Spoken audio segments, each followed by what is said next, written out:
दोस्तों, कैसे हो आप सब? आई होप कि आप सब अच्छे होंगे। Tips and trick with Reena के चैनल में आपका स्वागत है। तो आज मैं आप सबके लिए कितनी अच्छी वीडियो लेके आई हूँ जो आपके लिए काफ़ी बेनिफिट हो सकती है।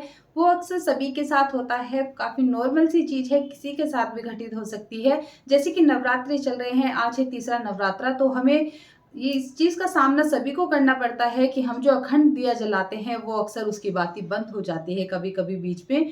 तो हम क्या सोचते हैं कि कुछ ना कुछ हमारे साथ गलत होने वाला है, कहीं ये खंडित हो गया है हमारा दिया और कुछ ना कुछ अब गलत हो जाएगा। तो हम ये सब सोचने विचारने के चक्कर में काफ़ी लंबा पहुँच जाते हैं सोचते-सोचते कि भई अब हमारे साथ कुछ बुरा होने वाला है।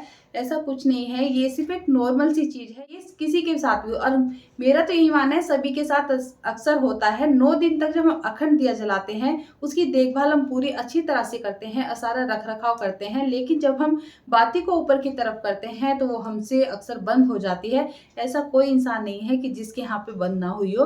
तो आप इतना गलत जो भी अपने माइंड में लेके बैठे हैं उसको आप निकाल दीजिए कि भई हमारा दिया खंडित हो गया है तो हमारे साथ कुछ बुरा होने वाला है।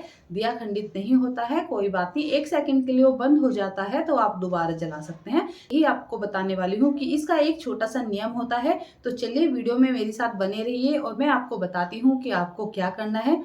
आइए मेरे साथ। अगर आपने अखंड दिया जलाया है तो आपको 3 नियमों का ध्यान रखना है। ये 3 नियम बहुत ज़्यादा ज़रूरी होते हैं और इन नियमों का पालन करना आपको ज़रूर चाहिए। तो सबसे पहला नियम ये है कि जहाँ पर हमारा अखंड दिया जलता है वहाँ पर बहुत ज़्यादा सफाई का ध्यान आपको रखना है, गंदगी नहीं रहनी है। और नंबर 2, अगर आपने अखंड दिया जलाया है तो आपको घर में कभी भी ताला नहीं लगाना है, घर को बंद नहीं करना है। कोई ना कोई सदस्य आपका अखंड दिए के पास रहना चाहिए, घर में मौजूद होना चाहिए। और नंबर 3, अगर आपने अखंड दिया जलाया है तो 9 के 9 दिन आपको लहसुन प्याज का प्रयोग नहीं करना है। तो आपको इन 3 नियमों का ध्यान रखना है। और अब मैं आपको बताती हूँ, अगर आपका दिया बंद हो जाता है जब आप बाती को ऊपर करते हो तो आपको क्या करना है, तो मैं यहाँ आपको बताने वाली हूँ। तो यहाँ पे मैंने ले लिया है एक प्लक्कर। ये अक्सर सभी के घर में मिल जाता है। एक आपको ध्यान रखना है कि दिए में ज़्यादा तेल नहीं भरना है, बाती से थोड़ा-सा नीचे ही आपको तेल रखना है।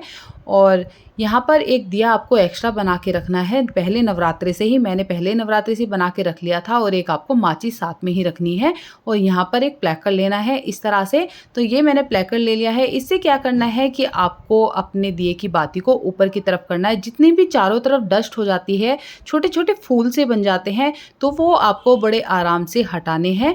तो एक-एक करके आपको सारी चीज़ें, पहले आपको उन्हीं को हटाना है, बाती को आपको बाद में ही ऊपर की तरफ करना है। तो यहाँ पर मैंने उनको हटा दिया है। तो आप देख सकते हैं बाती मेरी यहाँ पर बंद नहीं हुई है। तो अब मैं आपको बताती हूँ कि आपको क्या करना है। जब हम अपनी बाती को ऊपर की तरफ करते हैं तो हमें उस दिए को जला लेना है, जो दिया हमने पहले से ही बना के रखा हुआ है, छोटा सा दिया साइड में, तो हमने उसे जला लेना है। इसके बाद ही हमें अपने दिए को छेड़ना है। तो यहाँ पर अब हम अपने दिए की बाती को ऊपर की तरफ करेंगे। तो हम इसे ऊपर की तरफ कर रहे हैं। अगर हमारा दिया बंद नहीं होता है तो अच्छी बात है, अगर हमारा बंद हो जाता है तो कोई बात नहीं है, क्योंकि आपने साइड में दिया जला के रखा हुआ है। तो यहाँ पर मेरा दिया बंद नहीं हुआ है। तो अब हमें क्या करना है, तो ये जो हमने छोटे वाला दिया जलाया था, तो हमें इसको उठाना है और इसकी जो बाती है इसको हमें हाथ से बंद नहीं करना है और ना ही हमें इसको फूंक मार के बंद करना है। हमें इसकी बाती को उठाकर जो बड़े दिए का तेल है इसके अंदर डिप करके बंद कर देना है और फिर हमें इस दिए को साइड में रख देना है। तो इसी नियम से आपको अपने दिए की बाती को ऊपर करना है। तो ये नियम अगर आप पालन करते हैं इस नियम का, तो आपका दिया कभी भी खंडित नहीं माना जाएगा। अगर वो बंद भी हो जाता है तो कोई दिक्कत की बात नहीं, क्योंकि आपने साइड में दिया एक अखंड दिए के नाम का ही रखा हुआ है। और इसके बाद आपको माता से हाथ जोड़ के बोलना है कि माता रानी, हमने आपके दिए को जलाया है, अखंड दिया हमारा जल रहा है, तो आप इसकी रक्षा करें और इसी तरह से आप हमारे दिए पे और हम पे और हमारे परिवार पे कृपा दृष्टि बनाए रखें। आशा करती हूँ कि आपको मेरी ये वीडियो ज़रूर पसंद आई होगी। जय माता दी।